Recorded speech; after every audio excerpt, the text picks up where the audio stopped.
The billionaire had visited this grave hundreds of times. But that morning, it wasn't empty anymore. He stopped walking when he saw them. Two small figures kneeling side by side.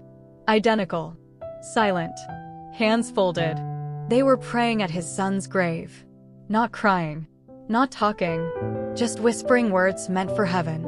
And when he finally learned why they were there, the strongest man in the city collapsed his knees. Because what these girls knew about his son will change everything. Ethan Caldwell was a name people spoke carefully. He built towers that reshaped skylines, controlled companies that employed tens of thousands, moved markets with a single decision. But every Sunday morning, he drove alone to a quiet cemetery on the edge of the city. No driver, no assistants, no phone calls, just a black coat and a silence he couldn't escape. His son's grave sat beneath an old oak tree. Daniel Caldwell, 1994 to 2021. 3 years had passed since the accident. 3 years of unfinished conversations. 3 years of unanswered apologies. Ethan stood there like always. Hands in his pockets, face controlled, eyes dry. He had trained himself not to feel too much. That's when he noticed movement. 2 girls. Small. Maybe 10 years old. Dressed simply.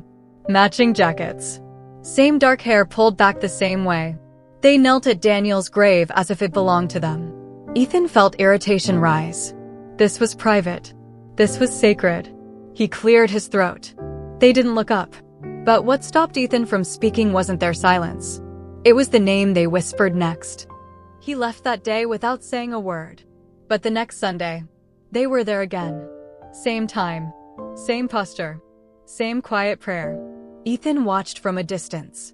They placed fresh daisies at the grave. Not expensive flowers. Handpicked. By the 3rd week, curiosity replaced annoyance. On the 4th week, he approached. "Why are you here?" he asked carefully. The girls stood. Up close, they were unmistakably twins. One spoke. The other squeezed her hand. "We're praying for Daniel," the girl said. Ethan's chest tightened. "You knew my son?" They nodded. "He was kind," the second twin whispered. That was all. Before he could ask more, a woman called from the gate. "Girls, it's time." Their mother. She gave Ethan a cautious look, half apology, half fear. And they left. Ethan stood alone again. But the grave felt different now. Occupied. Shared. Ethan didn't know it yet, but those girls were about to tell him a story his own son never had the chance to finish. The following Sunday, Ethan arrived early. The girls came late. When they finished praying, he spoke gently this time. "Tell me how you knew my son." The mother hesitated, then sighed. "My name is Maria," she said. "These are Lily and Grace." Her voice trembled. "Daniel saved my daughters." Ethan froze. 3 years earlier, there had been a fire in a low-income apartment complex. Daniel had been there. He never talked about it. "He pulled them out," Maria continued. "Smoke everywhere. He covered their faces with his jacket." The twins nodded. "He paid for Grace's surgery later," Maria said quietly.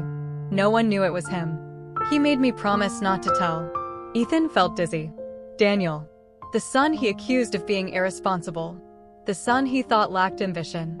Had lived a life Ethan never bothered to learn. "He told us," Lily said, "that if anything happened to him, we should pray here." Silence crashed over the cemetery. Ethan had built an empire, but in this moment, he realized he had completely missed his own son. Ethan stepped back. His legs felt weak. All the memories came rushing in. Missed dinners.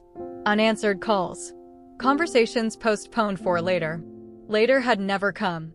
Daniel had been gentle in a world Ethan taught him to conquer. Ethan's knees hit the ground. Hard. He didn't try to stop the tears. He broke. Right there, in front of strangers who knew his son better than he did. "I didn't know," he whispered. "I didn't know who you were." The twins knelt beside him. Grace placed a daisy in his hand. "He loved you," she said simply.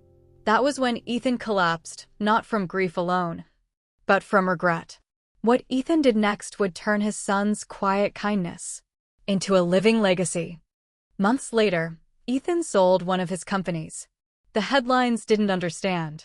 But a new foundation quietly appeared. The Daniel Caldwell Trust. Medical care. Education grants. Emergency housing support. Run not from a boardroom, but from a promise. Lily and Grace visited the grave every Sunday. So did Ethan. This time, he knelt. He listened. And for the first time in his life, he measured success not by what he owned, but by what his son had given away.